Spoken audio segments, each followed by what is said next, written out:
ಎಲ್ರಿಗೂ ನಮಸ್ಕಾರ. ವಿಶೇಷವಾದ ಕ್ವಿಜ್ ಕಾರ್ಯಕ್ರಮಕ್ಕೆ ತಮ್ಮನ್ನು ಆಹ್ವಾನಿಸ್ತಾ ಇದ್ದೇವೆ.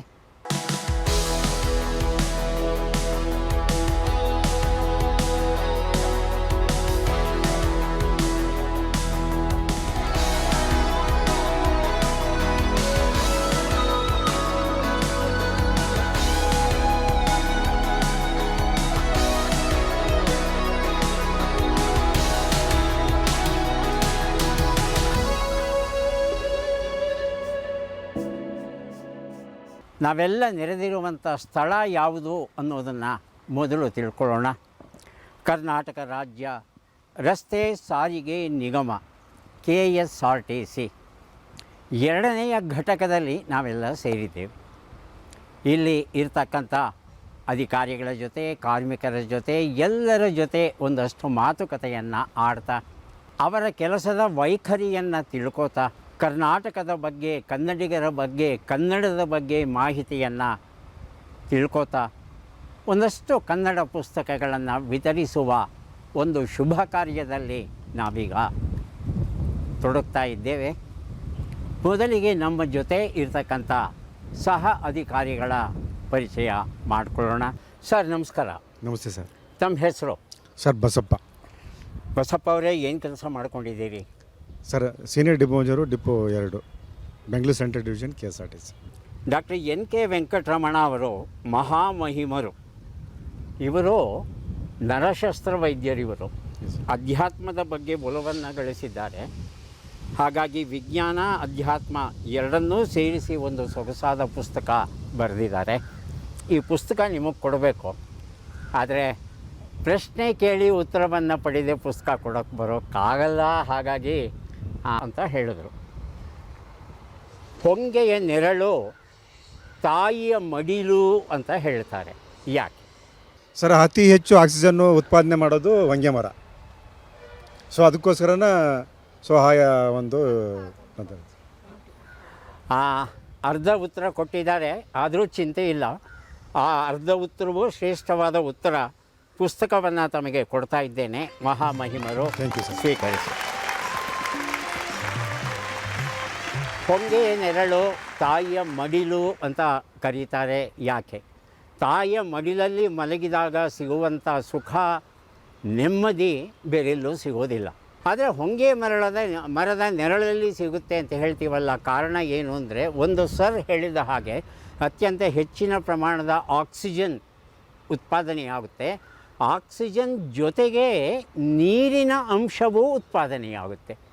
ಹಾಗಾಗಿ ನೀರಿನ ಅಂಶ ಮರದ ಎಲೆಗಳಿಂದ ಕೆಳಗೆ ಒಳ್ಳೆ ಮಳೆ ಬಂದ ಹಾಗೆ ನಮ್ಮ ಕಣ್ಣಿಗೆ ಕಾಣಲ್ಲ, ಬರೀ ಕಣ್ಣಿಗೆ ಕಾಣಲ್ಲ, ಆದರೆ ಆ ನೀರಿನ ಅಣುಗಳು ಏನಿದೆ ಅದು ನಿರಂತರವಾಗಿ ಬರ್ತಾ ಇರುತ್ತೆ. ಹಾಗಾಗಿ ಹೊರಗಡೆ ಎಷ್ಟೇ ಬಿಸಿಲಿರಲಿ, ಹೊಂಗೆ ಮರದ ನೆರಳಿಗೆ ಬಂತು ಅಂದರೆ ಒಳ್ಳೆಯ ಆಕ್ಸಿಜನ್, ಒಳ್ಳೆಯ ನೀರಿನ ಅಂಶ, ಇವೆರಡೂ ಕಾರಣ ತುಂಬ ತಂಪು ಅಂತ ಅನಿಸುತ್ತೆ. ಹಾಗಾಗಿ ಹೊಂಗೆಯ ನೆರಳು ತಾಯಿಯ ಮಡಿಲು ಅನ್ವರ್ತಕ ಅಂತ ಹೇಳ್ಬೋದು. ಬಹಳ ಸಂತೋಷ ಸರ್, ಒಳ್ಳೆ ಮಾಹಿತಿ ಕೊಟ್ಟಿದ್ದೀವಿ. ಧನ್ಯವಾದಗಳು. Thank you sir. ಮೇಡಮ್ ನಮಸ್ಕಾರ. ನಮಸ್ಕಾರ ಸರ್. ತಮ್ಮ ಹೆಸರು? ಸರ್ ನನ್ನ ಹೆಸರು ರಾಧಾ. ರಾಧಾ, ಏನು ಮಾಡ್ತಾ ಇದ್ದೀವಿ ರಾಧಾ? ಸರ್ ನಾನು ಬೆಂಗಳೂರು ಕೇಂದ್ರೀಯ ವಿಭಾಗದಲ್ಲಿ ಕಾರ್ಮಿಕ ಮತ್ತು ಕಲ್ಯಾಣಾಧಿಕಾರಿಯಾಗಿ ಕೆಲಸ ಮಾಡ್ತಾ ಇದ್ದೀನಿ. ಹಾಂ, ತುಂಬ ಸಂತೋಷ. ಮೂಕಲಹರಿ ಡಾಕ್ಟರ್ ದೊಡ್ಡಮಲ್ಲಯ್ಯ ಪಶುವೈದ್ಯಕೀಯ ವೃತ್ತಿಯ ಅನುಭವಗಳು. ಪಶುವೈದ್ಯರಾಗಿ ಗ್ರಾಮಾಂತರ ಪ್ರದೇಶಗಳಲ್ಲಿ ಮಾತು ಬಾರದೇ ಇರತಕ್ಕಂಥ ಪ್ರಾಣಿಗಳ ಜೊತೆ ಅವುಗಳ ಆರೋಗ್ಯ ಅನಾರೋಗ್ಯದ ಬಗ್ಗೆ ತಿಳ್ಕೊಂಡು ಚಿಕಿತ್ಸೆಯನ್ನು ಕೊಡೋದಿದೆಯಲ್ಲ, ಇದು ಬಹಳ ದೊಡ್ಡ ಸವಾಲಿನ ಕೆಲಸ. ಅವರ ಅನುಭವದ ಕೃತಿ ತಮಗೆ ಕೊಡ್ತಾ ಇದ್ದೇನೆ. ಆದರೆ ನಮ್ಮ ಪ್ರಶ್ನೆಗೆ ಉತ್ತರ ಕೊಡಬೇಕು. ಖಂಡಿತ ಸರ್. ಕೊಡ್ತೀರಾ? ಪ್ರಯತ್ನ ಮಾಡ್ತೇನೆ ಸರ್. ಪ್ರಯತ್ನ ಪಡ್ತೀವಿ. ಬಹಳ ಸಂತೋಷ. ಬೆಂಗಳೂರು ನಗರ ಎಷ್ಟು ವರ್ಷಗಳ ಕಾಲ ಹಳೆಯದು? ನನಗೆ ಮಾತ್ರ ಕಠಿಣವಾದ ಪ್ರಶ್ನೆ ಬಂತು ಸರ್.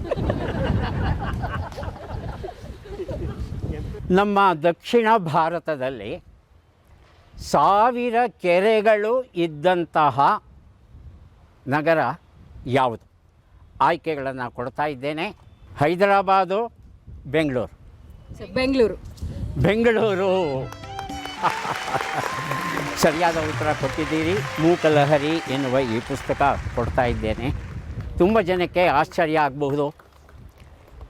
ಬೆಂಗಳೂರು ನಗರ 1000 ಕೆರೆಗಳ ನಗರ ಅನ್ನೋದನ್ನು ನಾವು ದಾಖಲಿಸಿಲ್ಲ, ಒಬ್ಬ ಬ್ರಿಟಿಷ್ ಅಧಿಕಾರಿ ದಾಖಲಿಸ್ತಾರೆ. ಆ ಬ್ರಿಟಿಷ್ ಅಧಿಕಾರಿ ಬ್ರಿಟಿಷ್ ಸೇನೆಯನ್ನು ತಾತ್ಕಾಲಿಕವಾಗಿ ನೆಲೆಗೊಳಿಸೋದಕ್ಕೆ ಒಂದು ಕ್ಯಾಂಟೋನ್ಮೆಂಟ್ ಕಟ್ಟಬೇಕು. ಆ ಕ್ಯಾಂಟೋನ್ಮೆಂಟ್ ಕಟ್ಟೋದಕ್ಕೆ ಸೂಕ್ತವಾದ ಸ್ಥಳ ಯಾವುದು ನೋಡಿಕೊಂಡು ಬಾ ಅಂತ ಕಳಿಸ್ಕೊಡ್ತಾನೆ. ಕಾರ್ನ್ವಾಲಿಸ್ ಅಂತ ಅಧಿಕಾರಿ. ಆತನ ಸಹಚರ ಬಂದು ಎಲ್ಲ ಕಡೆ ಸುತ್ತು ಹಾಕಿ ಕೊನೆಗೆ ಬೆಂಗಳೂರನ್ನು ಆಯ್ಕೆ ಮಾಡ್ತಾನೆ. ಆಯ್ಕೆ ಮಾಡ್ತಾ ಯಾಕೆ ಬೆಂಗಳೂರು ಒಳ್ಳೆಯ ಸ್ಥಳ, ಸೈನ್ಯವನ್ನು ಇಲ್ಲಿ ಬಿಡೋದಕ್ಕೆ ಅನ್ನೋದಕ್ಕೆ ಕಾರಣಗಳನ್ನು ಕೊಡ್ತಾ ಶೀರ್ಷಿಕೆ ಕೊಡ್ತಾನೆ, ಸಿಟಿ ಆಫ್ 1000 ಲೇಕ್ಸ್ ಅಂತ. ಅಷ್ಟು ಕೆರೆಗಳು ಇದ್ದವು ಬೆಂಗಳೂರಲ್ಲಿ.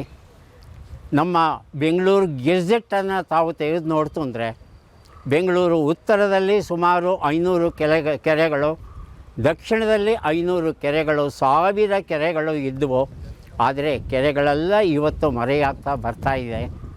ಬೆಂಗಳೂರು ಮತ್ತು ಸುತ್ತಮುತ್ತಲಿನ ಸ್ಥಳಗಳಲ್ಲಿ ಹುಡುಕಿದ್ರೆ ಒಂದು 100 ಕೆರೆ ಸಿಗಬಹುದೇನೋ. ಕೆರೆಗಳನ್ನು ಉಳಿಸ್ಕೋಬೇಕಾದದ್ದು ನಮ್ಮೆಲ್ಲರ ಕರ್ತವ್ಯ ಆಗಿದೆ.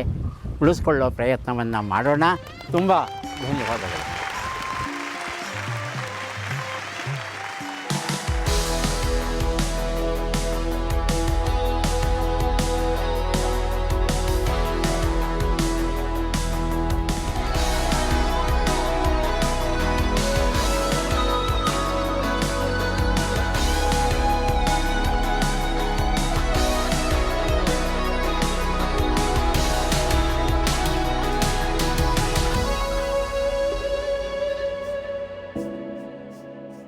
ಪ್ರೇಕ್ಷಕರಿಗೆ ಒಂದಷ್ಟು ಪ್ರಶ್ನೆಗಳನ್ನು ಕೇಳ್ತೇವೆ.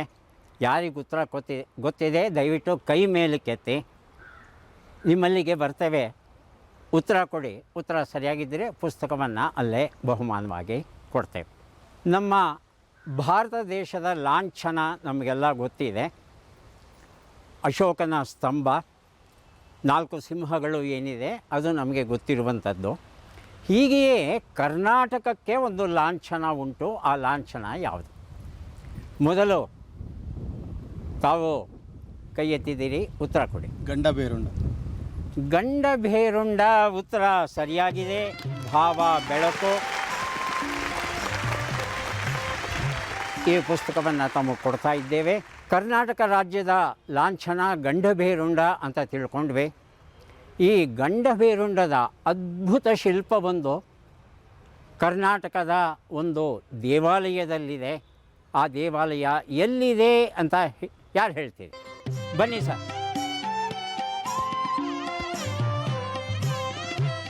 ತಮ್ಮ ಹೆಸರು ಹೇಳಿ ಸರ್. ಬಾಲಚಂದ್ರ. ದಯವಿಟ್ಟು ಉತ್ತರ ಕೊಡಿ. ಕೆಳದಿಯಲ್ಲಿದೆ ಸರ್. ಕೆಳದಿಯಲ್ಲಿ. ಕೆಳದಿಯಲ್ಲಿದೆ? ಶಿವಮೊಗ್ಗ ಜಿಲ್ಲೆಗೆ ಸರ್. ಶಿವಮೊಗ್ಗ ಜಿಲ್ಲೆಯಲ್ಲಿದೆ. ಕೆಳದಿಯಲ್ಲಿ ಬೇಕಾದಷ್ಟು ದೇವಸ್ಥಾನ ಇದೆ. ಯಾವ ದೇವಸ್ಥಾನದಲ್ಲಿ ಈ ಗಂಡಭೇರುಂಡ ಉಂಟು? ದೇವಸ್ಥಾನದ ಹೆಸರು ಇಲ್ಲ, ನೆನಪಿಲ್ಲ, ಚಿಂತೆ ಇಲ್ಲ. ಪುಸ್ತಕ ದೇವಸ್ಥಾನದ ಮೇಲ್ಭಾಗದಲ್ಲಿ ಕೆತ್ತಲಾಗಿದೆ. ಇದು ವಿಶೇಷ ಏನಂದ್ರೆ ನಾರ್ಮಲ್ ಆಗಿ ಎದುರುಗಡೆ ಕೆತ್ತಬಹುದು, ಸೈಡಲ್ಲಿ ಆ ಥರ ಎಲ್ಲ ಮಾಡೋದು, ಕೆಳಗಡೆ ಕೆತ್ತಿರ್ತಾರೆ. ದೇವಸ್ಥಾನದ ಮೇಲ್ಗಡೆ ಕೆತ್ತಿದ್ದಾರೆ. ಆ ಲಾಂಛನ ಕರ್ನಾಟಕ ರಾಜ್ಯ ರಸ್ತೆ ಸಾರಿಗೆಯ ಲಾಂಛನವೂ ಸಹ ಅದು. ಅದಕ್ಕೆ ನಾನು ಬರ್ತಾ ಇದ್ದೆ. ಸುತ್ತಮುತ್ತ ಲೇಖನಗಳ ಸಂಕಲನ ಮಂಗಳ ಎಂ ನಾಡಿಗ್ ಬರೆದಂತಹ ಪುಸ್ತಕ ಕೊಡ್ತಾ ಇದ್ದೇನೆ. ಗಂಡಭೇರುಂಡದ ಅದ್ಭುತ ಲಾಂಛನವನ್ನು ಶಿವಮೊಗ್ಗ ಜಿಲ್ಲೆಯ ಕೆಳದಿಯಲ್ಲಿ ಇರುವಂಥ ರಾಮೇಶ್ವರ ದೇವಾಲಯ, ರಾಮೇಶ್ವರ ದೇವಾಲಯದ ಸೂರಲ್ಲಿ, ರೂಫ್ ಅಂತ ಹೇಳ್ತೇವೆ ಕನ್ನಡದಲ್ಲಿ, ಸೂರು ಅಂತ ಹೇಳ್ತೇವೆ, ಆ ಸೂರಲ್ಲಿ ಕೆತ್ತಿದ್ದಾರೆ ಈ ಗಂಡಭೇರುಂಡ ಲಾಂಛನವನ್ನು. ತುಂಬ ತುಂಬ ಸುಂದರವಾಗಿ ಇರುವಂಥ ಲಾಂಛನ. ಗಂಡಭೇರುಂಡದ ಅನೇಕ ಲಾಂಛನಗಳನ್ನು ನಾವು ನೋಡಿದ್ದೇವೆ, ಆದರೆ ಇದರಷ್ಟು ಸುಂದರವಾದದ್ದು ಬೇರೆ ಎಲ್ಲೂ ಕಂಡುಬಂದಿಲ್ಲ. ಆ ಲಾಂಛನವನ್ನೇ ನಮ್ಮ ಕರ್ನಾಟಕ ಸರ್ಕಾರವೂ ಆಯ್ಕೆ ಮಾಡಿಕೊಂಡಿದೆ. ಎಲ್ಲಕ್ಕಿಂತ ಮುಖ್ಯವಾಗಿ ನಮ್ಮ KSRTC ಅವರೂ ಸಹ ಇದೇ ಲಾಂಛನವನ್ನು ಆಯ್ಕೆ ಮಾಡಿಕೊಂಡಿದ್ದಾರೆ. ಹಾಗಾಗಿ ಈ ಲಾಂಛನವನ್ನು ಆಯ್ಕೆ ಮಾಡಿದಂತಹ ಅಧಿಕಾರಿಗಳು ಯಾರಿದ್ದಾರೆ ಅವರನ್ನು ಹೃತ್ಪೂರ್ವಕವಾಗಿ ಅಭಿನಂದಿಸೋಣ. ನಮಸ್ಕಾರ ಮೇಡಮ್. ನಮಸ್ತೆ ಸರ್. ತಮ್ಮ ಹೆಸರು? ನನ್ನ ಹೆಸರು ಗೌರಮ್ಮ ಅಂತ. ಗೌರಮ್ಮ ಅವರೇ, ಏನು ಮಾಡ್ಕೊಂಡಿದ್ದೀರಿ ಡಿಪೋ 2ರಲ್ಲಿ? ನಾನು KSRTC ಬೆಂಗಳೂರು ಕೇಂದ್ರೀಯ ವಿಭಾಗದಲ್ಲಿ ಅಂಕಿಅಂಶ ಅಧಿಕಾರಿಯಾಗಿ ಕೆಲಸ ಮಾಡ್ತಾ ಇದ್ದೀನಿ. ಅಂಕಿ ಅಂಶ ಅಧಿಕಾರಿ. ಹೌದು ಸರ್. ಇಂಗ್ಲೀಷಲ್ಲಿ ಏನಂತ ಕರೀತಾರೆ? Statistical officer. ಸ್ಟ್ಯಾಟಿಸ್ಟಿಕಲ್ ಆಫೀಸರ್ ಅಂದರೆ ಲೆಕ್ಕಾಚಾರ ಭಾಳ ಚೆನ್ನಾಗಿ ಗೊತ್ತು ಅಂತ ಆಯಿತು ಅಲ್ವಾ? ಅಷ್ಟೋ ಇಷ್ಟ ಮಾಡ್ತಾ ಇದ್ದೀವಿ ಸರ್. ಸಂಕೀರ್ಣ ಬರಹ ಸಂಪುಟ ನಮ್ಮ VC ಅವರು, ವಿ ಸೀತಾರಾಮಯ್ಯ ಅವರು ಬರೆದಂಥ ಸೊಗಸಾದ ಪುಸ್ತಕ ತಮಗೆ ಕೊಡೋಕ್ಕೆ ನಾವು ಸಿದ್ಧವಾಗಿದ್ದೇವೆ. ಆದರೆ ಒಂದು ಪ್ರಶ್ನೆಯನ್ನು ಕೇಳ್ತೇವೆ, ಕೇಳಿ ಸರ್. ತಾವು ಉತ್ತರ ಕೊಡಬೇಕು. ನಮ್ಮ ಭಾರತೀಯ ಸ್ವಾತಂತ್ರ್ಯ ಸಂಗ್ರಾಮಕ್ಕೆ ಸಂಬಂಧಪಟ್ಟ ಹಾಗೆ ಒಂದು ಪ್ರಶ್ನೆಯನ್ನು ಕೇಳ್ತೇನೆ. ಸ್ವಾತಂತ್ರ್ಯ ಹೋರಾಟದಲ್ಲಿ ದೊಡ್ಡವರು ಭಾಗವಹಿಸೋದು ದೊಡ್ಡದಲ್ಲ, ದೊಡ್ಡ ವಿಚಾರ ಅಲ್ಲವೇ ಅಲ್ಲ. ಒಂದೇ ಒಂದು ಕಡೆ ಮಾತ್ರ ಶಾಲಾ ಮಕ್ಕಳು ಬಹುದೊಡ್ಡ ಪ್ರಮಾಣದಲ್ಲಿ ಹೋರಾಟವನ್ನು ಆರಂಭಿಸೋದ್ರ ಜೊತೆಗೆ ನಮ್ಮ ಹಳ್ಳಿ ಸ್ವತಂತ್ರ ಹಳ್ಳಿ ಅಂತ ಘೋಷಿಸ್ಕೋತಾರೆ. ಇಡೀ ಭಾರತದಲ್ಲಿ ಮೊದಲ ಬಾರಿಗೆ ಸ್ವತಂತ್ರರು ನಾವು ಅಂತ ಘೋಷಿಸಿಕೊಂಡ ಆ ಹಳ್ಳಿ ಯಾವುದು ಅಂತ ಹೇಳಬೇಕು. ಹೇಳ್ತೀರಾ? ಆಯ್ಕೆಗಳು ಬೇಕಾ? ಹೇಳ್ತೀನಿ ಸರ್. ಹಾಂ, ಹೇಳಿ ಸರ್. ಆಯ್ಕೆಗಳು ಇಲ್ಲದೆ ಹೇಳ್ತಾ ಇದ್ದಾರೆ. ಏಸೂರ ಕೊಟ್ಟರು ಈಸೂರ ಕೊಡೆವು ಅಂತ ಒಂದು ಮಾತಿದೆ. ಆ ಈಸೂರು ಗ್ರಾಮ ಸ್ವಾತಂತ್ರ್ಯ ಸಂಗ್ರಾಮದಲ್ಲಿ ಸ್ವತಂತ್ರವನ್ನು ಘೋಷಿಸಿಕೊಂಡ ಮೊದಲನ ಹಳ್ಳಿ ಅಂತ ಹೇಳಲಿಕ್ಕೆ ನನಗೆ ತುಂಬ ಖುಷಿಯಾಗುತ್ತೆ. ಎಲ್ಲರೂ ಚಪ್ಪಾಳೆ ಹೊಡಿತಾ ಇರೋದು ನೋಡಿದ್ರೇ ಗೊತ್ತಾಗುತ್ತೆ ಉತ್ತರ ಸರಿ ಇದೆ ಅಂತ. ಪುಸ್ತಕವನ್ನು ಕೊಡ್ತಾ ಇದ್ದೇನೆ, ದಯವಿಟ್ಟು ಸ್ವೀಕರಿಸಿ. ಈಸೂರು ಇದೊಂದು ರೀತಿ ಸ್ವಾತಂತ್ರ್ಯ ಹೋರಾಟದ ಒಂದು ಘೋಷಣೆಯಾಗಿರುತ್ತೆ. ಏಸೂರು ಕೊಟ್ಟರು ಈಸೂರನ್ನು ಮಾತ್ರ ಕೊಡೋಲ್ಲ ನಾವು ಅಂತ ಅವರು ಏನು ಒಂದು ಹೋರಾಟವನ್ನು ಮಾಡಿದ್ರು. ಆಮೇಲೆ ಬ್ರಿಟಿಷರು ಬರ್ತಾರೆ, ಅಲ್ಲಿರೋರನ್ನೆಲ್ಲ ನೇಣು ಹಾಕ್ತಾರೆ, ಶಿಕ್ಷೆ ಕೊಡ್ತಾರೆ, ಅದೆಲ್ಲ ಆಮೇಲಿನ ವಿಚಾರ. ಆದರೆ ಮಕ್ಕಳು ಈ ಧೈರ್ಯವನ್ನು ತೋರಿಸ್ತಾರಲ್ಲ, ಅದು ನಾವೆಲ್ಲ ಮೆಚ್ಚುವಂಥ ಒಂದು ವಿಚಾರ ಆಗಿದೆ. ಕರ್ನಾಟಕ ರಾಜ್ಯದ ಮರ ಯಾವುದು ಅಂತ ತಿಳ್ಕೋಬೇಕಾಗಿದೆ. ಯಾರಿಗೆ ಉತ್ತರ ಗೊತ್ತಿದೆ? ಮೇಡಮ್ ದಯವಿಟ್ಟು ಬನ್ನಿ. ತಮ್ಮ ಹೆಸರು ಹೇಳಿ. ನನ್ನ ಹೆಸರು ಸುಶೀಲಾ ಅಂತ. ನಾನು ಕರಸ ಹವಲ್ದಾರಿಗೆ ಕೆಲಸ ಮಾಡ್ತಾಯಿದ್ದೀನಿ ಸೆಕೆಂಡ್ ಡಿಪೋದಲ್ಲಿ. ಏನು ಕೆಲಸ ಮಾಡ್ತಾ ಇದ್ದೀರಾ? ಒಳಗಡೆ ಬರುವಂಥ ಪ್ರತಿ ಗಾಡಿಗಳನ್ನು ನಮೂದಿಸ್ತೀವಿ. ಹೊರಗಡೆ ಹೋಗೋವಂಥವು ಮತ್ತು ಒಳಗಡೆ ಬರುವಂಥವು ಮತ್ತು ಘಟಕಕ್ಕೆ ಬರುವಂಥ ಪ್ರತಿಯೊಂದು ವಸ್ತುಗಳು ನಮ್ಮ ಬಸ್ಸುಗಳು ಬೇಕಾದಂಥ ಬಿಡಿ ಭಾಗಗಳು ಏನೇನು ಬರುತ್ತೆ ಅವನ್ನೆಲ್ಲನೂ ಪರಿಶೀಲಿಸಿ ನಮೂದಿಸ್ತೀವಿ ಸರ್. ಬಹಳ ಒಳ್ಳೆ ಕೆಲಸ ಮಾಡ್ತಾ ಇದ್ದೀರಿ. ಈಗ ನಮಗೆ ಉತ್ತರ ಬೇಕು. ಆಲದ ಮರ ಸರ್. ಆಲದ ಮರ. ನೀವು ಆಯ್ಕೆ ಕೇಳಿದರೆ ನಾನು ಆಯ್ಕೆ ಕೊಡ್ತಾ ಇದ್ದೆ, ಆಯ್ಕೆ ಕೇಳಲಿಲ್ಲ ನೀವು. ಏನು ಮಾಡೋಣ? ಆಲದ ಮರ ತಪ್ಪು ಉತ್ತರ ಆಗೋಗ್ಬಿಟ್ಟಿದೆ. ಹೋಗಲಿ, ಇನ್ನೊಂದು ಅವಕಾಶ ಕೊಡ್ತೀನಿ. ಹೇಳಿ ಸರ್. ಈ ಆಲದ ಮರ ಯಾವ ಮಹಾನುಭಾವ ಆ ಮರದ ಕೆಳಗೆ ಮೋಕ್ಷವನ್ನು ಪಡಿತಾನೆ, ಜ್ಞಾನೋದಯವನ್ನು ಪಡಿತಾನೆ? ಗೌತಮ ಬುದ್ಧ. ಆಲದ ಮರ ಅಂತೀವಿ, ಅದನ್ನು ಬೋಧಿ ವೃಕ್ಷ ಅಂತಲೂ ಕರಿತೀವಿ ನಾವು. ಹಾಗಾಗಿ ಬುದ್ಧ ಅನ್ನೋ ಹೆಸರನ್ನು ಕೊಟ್ಟಿದ್ದೀರಿ. ಪುಸ್ತಕ ಕೊಡ್ತಾ ಇದ್ದೇನೆ.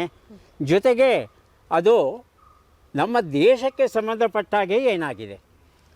ರಾಷ್ಟ್ರೀಯ ಮರ. ರಾಷ್ಟ್ರೀಯ ಮರ ಹೌದು. ಬುದ್ಧ ಜ್ಞಾನೋದಯವನ್ನು ಪಡೆದಂಥ ಮರವೂ ಹೌದು. ಉತ್ತರ ಸರಿಯಾಗಿದೆ. ನೆನಪಿನ ಅಂಗಳದಲ್ಲಿ ಶ್ರೀಮತಿ ಸುಧಾ ಸುರೇಶ್ ಬರೆದಂಥ ಪುಸ್ತಕ ಕೊಡ್ತಾ ಇದ್ದೇನೆ, ದಯವಿಟ್ಟು ಸ್ವೀಕರಿಸಿ. ಕರ್ನಾಟಕದ ಮರದ ಬಗ್ಗೆ ಯೋಚನೆ ಮಾಡ್ತಾ ನಾವು ರಾಷ್ಟ್ರೀಯ ಮರ ಆಲದ ಮರಕ್ಕೆ ಹೋಗಿಬಿಟ್ವಿ. ಆದರೆ ಕರ್ನಾಟಕದ ಮರ ಯಾವುದು ಅಂತ ತಿಳ್ಕೋಬೇಕು ನಾವು. ಕುತೂಹಲ ಕಾಯ್ತಾ ಇದ್ದೀವಿ. ಬನ್ನಿ ಮೇಡಮ್.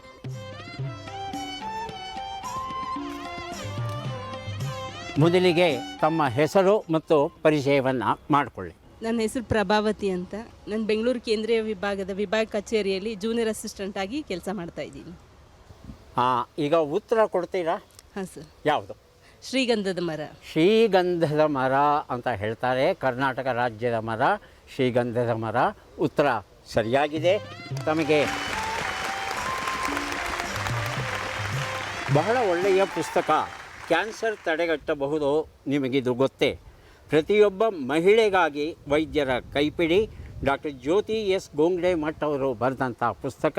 ಇತ್ತೀಚೆಗಷ್ಟೇ ಇದು ಲೋಕಾರ್ಪಣೆ ಆಯಿತು. ಬಹಳ ಒಳ್ಳೆಯ ಕೆಲಸವನ್ನು ಡಾಕ್ಟರ್ ಜ್ಯೋತಿ ಅವರು ಗೋಕಾಕಲ್ಲಿ ಮಾಡ್ತಾ ಇದ್ದಾರೆ. ಈ ಪುಸ್ತಕವನ್ನು ತಮಗೆ ಕೊಡ್ತಾ ಇದ್ದೇವೆ. ಇನ್ನೊಂದು ಉಪಪ್ರಶ್ನೆಯನ್ನು ಕೇಳ್ತೇನೆ ಈ ಶ್ರೀಗಂಧದ ಮರಕ್ಕೆ ಸಂಬಂಧಪಟ್ಟ ಹಾಗೆ. ಏನು ಪ್ರಶ್ನೆ ಅಂತ ಹೇಳ್ತಂದರೆ, ಕರ್ನಾಟಕ ರಾಜ್ಯದ ಮರ ಅದು ಗೊತ್ತಿದೆ. ಆ ಅಂಶವನ್ನು ಬಿಟ್ಟು ಇನ್ಯಾವ ರೀತಿ ಶ್ರೀಗಂಧದ ಮರಕ್ಕೂ ಕರ್ನಾಟಕಕ್ಕೂ ಸಂಬಂಧ ಉಂಟು? ನೀವು ಈಗಾಗಲೇ ಉತ್ತರ ಕೊಟ್ಟಿದ್ದೀರಿ, ಇನ್ನೊಬ್ಬರಿಗೆ ಅವಕಾಶ ಮಾಡಿಕೊಳ್ಳೋಣ. ಬನ್ನಿಮ್ಮ.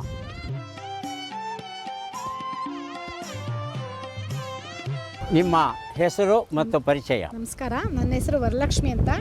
ನಾನು ಬೆಂಗಳೂರು ಕೇಂದ್ರೀಯ ವಿಭಾಗದ ವಿಭಾಗೀಯ ಕಾರ್ಯಾಗಾರದಲ್ಲಿ ಅಪಾಲಿಸ್ಟ್ರಿ ಸೆಕ್ಷನಲ್ಲಿ ಕೆಲಸ ಮಾಡ್ತಾಯಿದ್ದೀನಿ ಸರ್. ಬಹಳ ಸಂತೋಷ. ಶ್ರೀಗಂಧದ ಮರಕ್ಕೂ ಕರ್ನಾಟಕಕ್ಕೂ ಏನು ಸಂಬಂಧ? ಶ್ರೀಗಂಧ ಮರವನ್ನು ಉಪಯೋಗಿಸ್ಕೊಂಡು ಮೈಸೂರು ಸ್ಯಾಂಡಲ್ ಸೋಪನ್ನು ತಯಾರು ಮಾಡ್ತಾಯಿದ್ದೀನಿ ಸರ್. ಹಾಂ ಹಾಂ. ಅಲ್ಲ, ಐತಿಹಾಸಿಕವಾಗಿ ಅಥವಾ ಪೌರಾಣಿಕವಾಗಿ ಏನಾದರೂ ಸಂಬಂಧ ಉಂಟಾ ಅಂತ? ಮೈಸೂರು ಸ್ಯಾಂಡಲ್ ಸೋಪ್ ಗೊತ್ತು. ಮೈಸೂರು ಸ್ಯಾಂಡಲ್ ಸೋಪನ್ನು ನಾವು ತಯಾರು ಮಾಡ್ತಾ ಇದ್ದೇವೆ. ಅದು ತಮ್ಮ ಉತ್ತರ. ಆ ಉತ್ತರ ಸರಿಯಾಗಿದೆ. ಈ ಮರದಿಂದ, ಶ್ರೀಗಂಧದ ಮರದಿಂದ ಎಣ್ಣೆಯನ್ನು ತೆಗೆಯುವ ಕಾರ್ಖಾನೆ ಎಲ್ಲಿದೆ? ಮೈಸೂರಲ್ಲಿ. ಮೈಸೂರು ಉತ್ತರ ಸರಿಯಾಗಿದೆ. ನಾಲ್ವಡಿ ಕೃಷ್ಣರಾಜ ಒಡೆಯರ್ ಅವರ ಕಾಲದಲ್ಲಿ ಆರಂಭವಾಗುತ್ತೆ ಕಾರ್ಖಾನೆ. ಎಣ್ಣೆಯನ್ನು ತೆಗಿತಾ ಇದ್ದೇವೆ. ಶ್ರೀಗಂಧದ ಎಣ್ಣೆಯನ್ನು ಬಳಸಿಕೊಂಡು ಇವತ್ತಿಗೂ ಸಹ ನಾವು ವೈವಿಧ್ಯಮಯವಾದ ಸಾಬೂನುಗಳನ್ನು ತಯಾರು ಮಾಡ್ತಾ ಇದ್ದೇವೆ. ಅದು ಕೇವಲ ರಾಜ್ಯದಲ್ಲಿ ಮಾತ್ರವಲ್ಲ, ರಾಷ್ಟ್ರದಲ್ಲಿ ಮಾತ್ರವಲ್ಲ, ಅಂತಾರಾಷ್ಟ್ರೀಯ ಮಟ್ಟದಲ್ಲಿ ಶ್ರೀಗಂಧದ ಸಾಬೂನು ಹೆಸರನ್ನು ಗಳಿಸಿದೆ. ಪುಸ್ತಕವನ್ನು ಕೊಡ್ತಾ ಇದ್ದೇನೆ. ಅಪ್ಸರೆ PR ವರದರಾಜನ್ ಅವರು ಬರೆದ ಪುಸ್ತಕ ಕೊಟ್ಟಿದೆ. ಕರ್ನಾಟಕದಲ್ಲಿ ಗೊಮ್ಮಟನ 5 ಪ್ರಮುಖ ವಿಗ್ರಹಗಳಿವೆ. ಆ 5 ವಿಗ್ರಹಗಳು ಎಲ್ಲೆಲ್ಲಿವೆ ಅಂತ ಯಾರು ಹೇಳ್ತೀರಿ? ಹೇಳ್ತೀರಿ ಅಮ್ಮ? 5 ವಿಗ್ರಹ ಎಲ್ಲೆಲ್ಲಿದೆ ಅಂತ? 5 ಬನ್ನಿಮ್ಮ. ನನ್ನ ಹೆಸರು ಸರಸ್ವತಿ. ಬೆಂಗಳೂರು ಕೇಂದ್ರೀಯ ವಿಭಾಗದಲ್ಲಿ 5ನೇ ಘಟಕದಲ್ಲಿ ನಿರ್ವಾಹಕಿಯಾಗಿ ಕೆಲಸ ಮಾಡ್ತಾ ಇದ್ದೀನಿ. ಸರಸ್ವತಿಯವರೇ, 5 ಸ್ಥಳಗಳ ಹೆಸರು ಹೇಳ್ತಾ ಬನ್ನಿ. ಮೊದಲನೇ ಧರ್ಮಸ್ಥಳ ಸರಿಯಾಗಿದೆ. ಕಾರ್ಕಳ ಸರಿಯಾಗಿದೆ. ಶ್ರವಣಬೆಳಗೊಳ ಸರಿಯಾಗಿದೆ. ಇನ್ನೆರಡು.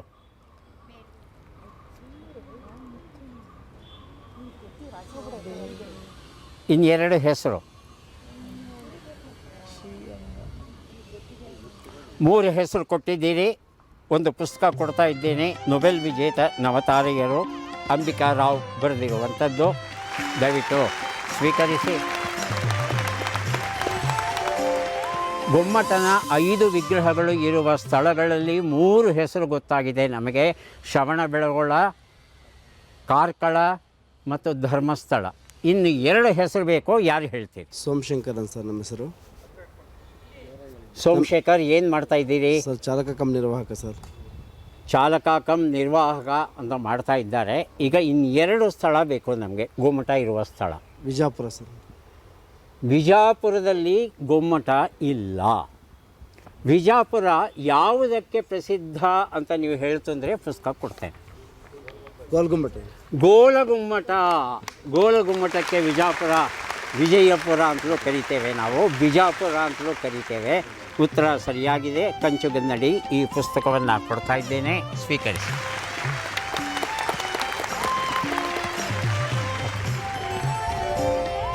ವಿಜಯಪುರದಲ್ಲಿ ಗೋಳಗುಮ್ಮಟ ಇರುವ ವಿಚಾರ ತಿಳ್ಕೊಂಡ್ವಿ.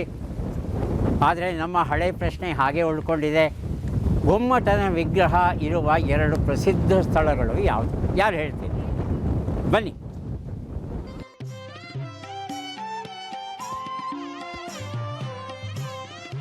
ಸರ್, ನನ್ನ ಹೆಸರು ಅರುಣ ಅಂತ.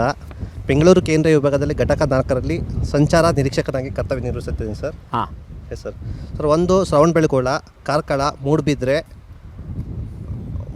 ಒಂದು ಧರ್ಮಸ್ಥಳ. ಈಗ ನಾವೀಗಾಗಲೇ ಶ್ರವಣಬೆಳಗೊಳ, ಕಾರ್ಕಳ, ಧರ್ಮಸ್ಥಳ ತಿಳ್ಕೊಂಡ್ಬಿಟ್ಟಿದ್ದೀವಿ. Yes sir. ಮೂಡುಬಿದ್ರೆ ಇನ್ನು 2 ಬೇಕು. ಮೂಡುಬಿದ್ರೆ ಒಂದು. ಮೂಡುಬಿದ್ರೆ ತಪ್ಪು ಉತ್ತರ. ಮೂಡುಬಿದ್ರೆ ಯಾವುದಕ್ಕೆ ಪ್ರಸಿದ್ಧಿ ಅಂತ ಹೇಳ್ತೀರಾ? ಕೊನೆ ಪಕ್ಷ ಗೊತ್ತಾಗ್ತಾ ಇಲ್ವಾ? ಚಿಂತೆ ಇಲ್ಲ, ಬಹಳ ಸಂತೋಷ. ದಯವಿಟ್ಟು ಹೋಗಿ ಕೂತ್ಕೊಳ್ಳಿ. ಈಗ ಗೊಮ್ಮಟ ಇರುವಂಥ 2 ಸ್ಥಳ ಬನ್ನಿ ಸರ್, ತಾವು ಹೇಳಿ.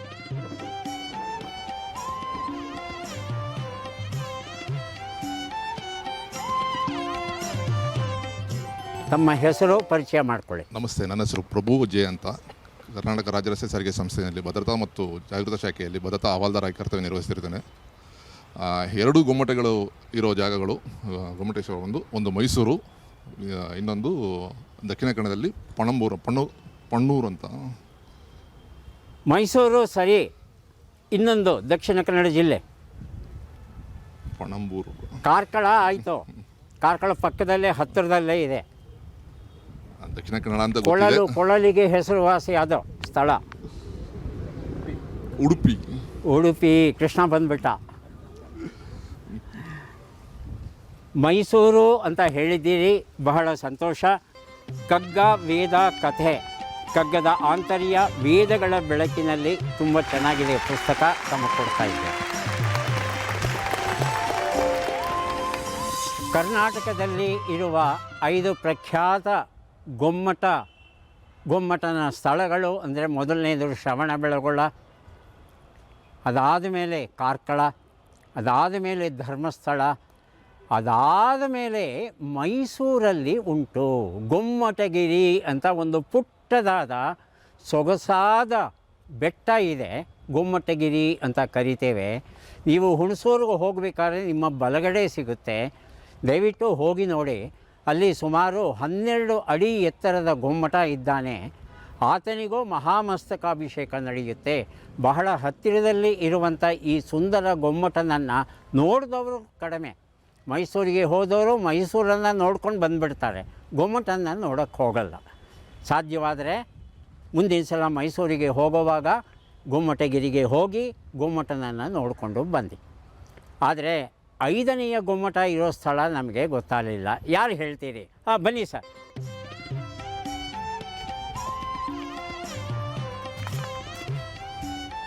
ನನ್ನ ಹೆಸರು ಅನಂತ ಅಂತ, ಬೆಂಗಳೂರು ಕೇಂದ್ರ ವಿಭಾಗ ಘಟಕ 2ರಲ್ಲಿ ಸಂಚಾರಿತರ ಕೆಲಸ ಮಾಡ್ತಾ ಇದ್ದೀನಿ ಸರ್. ಬಹಳ ಸಂತೋಷ. 5ನೆಯ ಸ್ಥಳ ಸರ್ ವೇಣೂರು ಸರ್. ವೇಣೂರು ಸರಿಯಾದ ಉತ್ತರ. ಡಾಕ್ಟರ್ ನರಹರಿ ಮತ್ತು IAD ಡಾಕ್ಟರ್ ಯು ಮಹೇಶ್ವರಿ ಬರೆದಂಥ ಒಂದು ಅಪರೂಪದ ಪುಸ್ತಕ ತಮಗೆ ಕೊಡ್ತಾ ಇದ್ದೇವೆ. ದಯವಿಟ್ಟು ಸ್ವೀಕರಿಸಿ. ಧನ್ಯವಾದಗಳು. ತಮ್ಮಿಂದ ವಿರಾಮವನ್ನು ಬಯಸ್ತಾ ಇದ್ದೇವೆ. ಮತ್ತೆ ಭೇಟಿಯಾಗೋಣ. ನಮಸ್ಕಾರ.